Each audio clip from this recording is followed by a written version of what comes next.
Seat पर अंतरा थी। अंतरा की जिंदगी में आज ऐसी सुनामी आई थी जिसने उसकी पूरी दुनिया ही उजाड़ दी थी। एक बात बता कि आखिर ऐसा हुआ क्या जो तेरे घर वालों ने तुझे रात के 12 बजे घर से बाहर निकाल दिया? अंतरा ने अपना सर खिड़की के कांच पर टिकाया हुआ था। वो बिना पल के झपकाए दूर चमकती हुई शहर की रोशनी देख रही थी। हमेशा सुंदर दिखने वाली अंतरा की कत्थई आंखें आज रो रो के सूख चुकी थी। लग रहा था जैसे अब उसकी आंखों में आंसू भी खत्म हो गए थे। अंतरा आज के दिन को अपनी जिंदगी से हमेशा के लिए डिलीट करना चाहती थी, लेकिन तन्वी के सवाल सुनकर उसके दिमाग में आज के दिन की घटनाएं फिर से याद आने लगी। अंतरा की जिंदगी में इस सुनामी की शुरुआत आज शाम से हुई थी, जब हॉस्पिटल में उसके हाथ में एक टेस्ट रिपोर्ट था। उसमें लिखा था फैलोपियन ट्यूब ब्लॉकेज। इसका मतलब था अंतरा कभी मां नहीं बन सकती थी। रिपोर्ट पढ़ते ही अंतरा की खुशहाल जिंदगी में तूफान आ गया था। उसका शरीर सुन पड़ गया था। क्या होगा जब अंतरा के ससुराल वालों को उसकी इस रिपोर्ट के बारे में पता चलेगा? क्या वो अंतरा को अपनाएंगे या फिर होने वाला है कोई भयंकर तमाशा? मुझे तो पहले ही पता था कि खोट तुझ में ही है, तभी तो 4 साल से बच्चा नहीं पैदा कर पा रही थी। अंतरा अब तक अपनी बदनसीब जिंदगी पर ठीक से रो भी नहीं पाई थी, जब उसकी सास ने उसे सबके सामने जलील करना शुरू कर दिया। चल के बात करिए प्लीज। क्यों? क्या बात करने में शर्म आ रही है? जब 4 साल से मुझे दादी नहीं बना पा रही थी, तब तो तुझे शर्म नहीं आई? अंतरा अपनी सास के ताने सुन ही रही थी, तभी अंतरा ने हॉस्पिटल कॉरिडोर में अपने पति रुद्र को आते देखा। अंतरा उसे देखकर अपनी इमोशंस को कंट्रोल नहीं कर पाई। अंतरा और कुछ नहीं कह पाई, लेकिन रुद्र ने ना तो उसे समझाया और ना ही उसके आंसू पोंछे। उसने अंतरा को अपनी बाहों से दूर कर दिया। रिपोर्ट पॉजिटिव आई है। सच बेटा? माता रानी की बहुत बहुत कृपा। अंतरा को कुछ समझ नहीं आया। दोनों किसी रिपोर्ट की बात कर रहे थे। तभी पीछे से एक औरत सामने आई।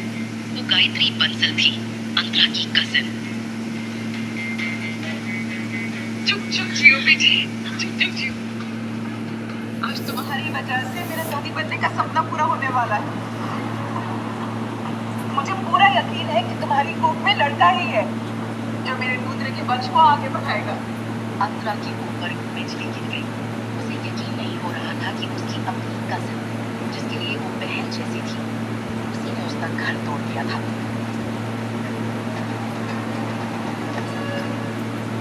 खबरदार तुमने गायत्री को हाथ लगाया। वो माँ है मेरे होने वाले बच्चे की। अंतरा के दिमाग में एक और धक्का लगा। रुद्र भी उसके लिए उतना ही जिम्मेदार था। तुम दोनों का फिर कब से चल रहा है? ये जानने का हक तुम्हें किसने दिया?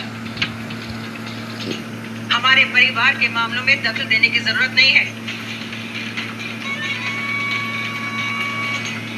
आपके परिवार का हिस्सा थे? नहीं, तुम कभी हमारे परिवार का हिस्सा थे ही नहीं। वो तो मेरे ससुर जी ने जबरदस्ती तुझे मेरे रुद्र के गले बांध दिया था। मधु आहूजा की आवाज बढ़ती जा रही थी और उनके आसपास लोग जमा होने लगे थे। रुद्र आहूजा एक मल्टीनेशनल कंपनी का सीईओ है और वो इस तमाशे को और नहीं बढ़ाना चाहता था।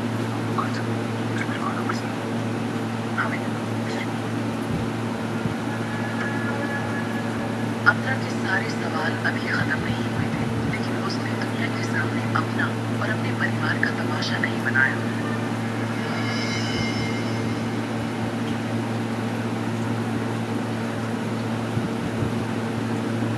रुद्र, मधु और गायत्री गाड़ी में बैठ चुके थे। अंतरा भी गाड़ी के पास आई, लेकिन रुद्र ने उसे रोक दिया। गाड़ी में जगह नहीं और टैक्सी ले लो। वो क्या है ना, गायत्री के लिए थोड़ा सा पॉकेट ढूंढ लो। वो क्या है ना, डॉक्टर ने कहा है कि प्रेगनेंसी की शुरुआत में थोड़ा रिस्की होता है और रुद्र कोई चांस नहीं लेना चाहते। प्लीज आप बुरा मत मानना। गायत्री की बात सुनकर अंतरा समझ चुकी थी कि रुद्र और उसकी सास मधु ने उसे ठुकराकर गायत्री को अपना लिया है। ये देखकर अंतरा को बड़ा धक्का लगा। अंतरा हॉस्पिटल हॉस्पिटल के पार्किंग लॉट से बाहर आई। वो अपनी सास के साथ हॉस्पिटल आई थी, इसीलिए उसके पास टैक्सी के पैसे नहीं थे। उस वजह से उसने घर की तरफ चलना शुरू कर दिया। अंतरा हाउसवाइफ थी और उसे अपने पास पैसे रखने की इजाजत नहीं थी। यहाँ तक कि घर का सामान लेने के लिए भी अंतरा को अपनी सास मधु से पैसे मांगने पड़ते थे। रुद्र को ये बात अच्छी तरह पता थी, फिर भी वो अंतरा को हॉस्पिटल में ऐसे ही छोड़कर चला गया था। पैदल चलकर 1 घंटे बाद अंतरा घर पहुंची। मधु और रुद्र को लगा था कि वो घर वापस नहीं आएगी, लेकिन अंतरा का उसके पति रुद्र के सिवा और कोई नहीं था। वो जाती भी तो कहाँ जाती। तुझ में कोई लाज शर्म है कि नहीं? तुझसे कहा था ना कि इस घर में तेरे लिए कोई जगह नहीं है। मम्मी आप रहने दीजिए, इससे मैं बात करता हूँ। बेबी, भाभी रुद्र ने अंतरा को ऊपर चलने को कहा। लो बेटा गायत्री, ये बादाम वाला दूध पी लो, बच्चे के लिए बहुत अच्छा होता है।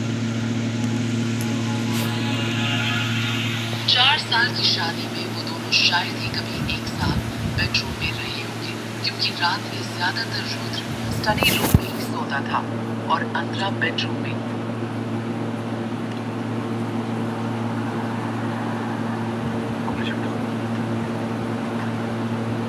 क्या?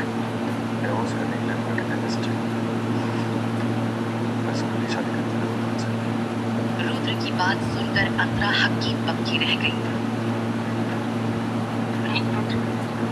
मैंने आपसे शादी इसलिए की थी क्योंकि मैं आपको पसंद करती थी और दादाजी की भी यही आखिरी इच्छा थी। बस करो, मैं अच्छे से जानता हूँ कि तुमने दादाजी का इस्तेमाल किया था मुझसे शादी करने के लिए। और दादाजी अब इस दुनिया में नहीं, तो उनका नाम लेकर के मुझे ब्लैकमेल करना बंद कर दिया। और क्लियरली बताओ कितने पैसे चाहिए डिवोर्स के? अंतरा को यकीन नहीं हो रहा था कि उसकी शादी खत्म होने जा रही थी। रुद्र की बातें सुनकर उसकी आंखों से आंसू निकल रहे थे, लेकिन वो बह नहीं पा रहे थे, मानो उसकी आंखों में जम गए हों। क्या कीमत है तुम्हारी? रुद्र, तुम 4 साल में भी मुझे बिल्कुल नहीं समझ पाए। बार बार पूछने पर भी अंतरा जवाब नहीं दे रही थी, इसलिए रुद्र ने चिढ़कर अपनी चेकबुक निकाली और एक चेक पर अंतरा का नाम लिखने लगा। तुम्हें जो समझना है समझ लो, इसमें जो अमाउंट भरना है भर देना, मैं साइन कर दूंगा। और हाँ, कल फैमिली कोर्ट पहुंचा, डिवोर्स का प्रोसीजर करना है।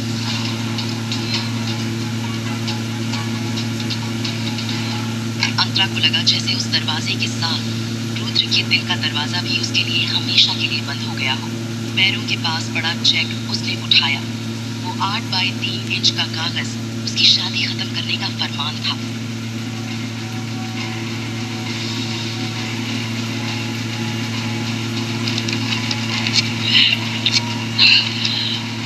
अब तक रुके हुए उसके आंसू अब बहने लगे थे। वो फूट फूट कर रो पड़ी, मानो एक पल में उसकी जिंदगी बिखरती हुई दिख रही थी। कुछ देर बाद दरवाजा खुलने की आवाज आई। उसे लगा रुद्र आया होगा। वो रुद्र से IVF ट्रीटमेंट की बात करना चाहती थी, लेकिन गायत्री को कमरे के अंदर आने दे। अंतरा का गुस्सा बढ़ गया, क्योंकि गायत्री ही थी जिसने उसका घर तोड़ा था। अंतरा का गुस्सा गायत्री पर फूटा और उसने कहा, तुम यहाँ से चली जाओ, मुझे तुमसे कोई बात नहीं करनी। अंतरा के जख्मों पर नमक छिड़कते हुए गायत्री ने कहा, मुझे रुद्र ने यहाँ भेजा है आराम करने के लिए। उसने कहा कि अब से ये बेडरूम मेरा और उसका है। तुमसे डिवोर्स होने के बाद वो मुझसे शादी कर लेगा। गायत्री की बात सुनकर अंतरा हैरानी से उसकी तरफ देखने लगी। दिखने में तो वो बिल्कुल पहले वाली गायत्री थी, लेकिन उसका रवैया और स्वभाव से लग रहा था कि वो कोई और ही है। इसमें इतना शौक होने की क्या बात है अंतरा? तुम्हारे ना तो खानदान का अता पता है, ना ही तुम ढंग से पढ़ी लिखी हो। तुम कभी भी रुद्र के लायक ही नहीं थी, इसलिए जल्दी से जल्दी तुम्हें रुद्र से दूर हो जाना चाहिए। भले मैं जैसी भी हूँ, लेकिन जब तक मेरा डिवोर्स नहीं हो जाता, मैं रुद्र की पत्नी ही कहलाऊंगी। और तुम चाहे जितनी भी पढ़ी लिखी क्यों ना हो, तुम रुद्र की रखेल ही कहलाओगी। अंतरा, एक वक्त था जब हम दोनों चौल में रहते थे और अब पाली हिल के इस बंगलों में रहते हैं, लेकिन तुम्हारी जुबान अब भी चौल वाली है। ऊपर के कमरे का माहौल गरमाया हुआ था, लेकिन उस बात का नीचे बैठे रुद्र और उसकी माँ मधु को पता नहीं था। रुद्र! तभी अचानक से उन्हें ऊपर से गायत्री की दर्द भरी चीख सुनाई देती है। रुद्र और मधु एकदम डर कर ऊपर की तरफ भागे। क्या हुआ था ऊपर के बेडरूम में? कहीं अंतरा और गायत्री के झगड़े ने कोई गंभीर मोड़ तो नहीं ले लिया था? जानने के लिए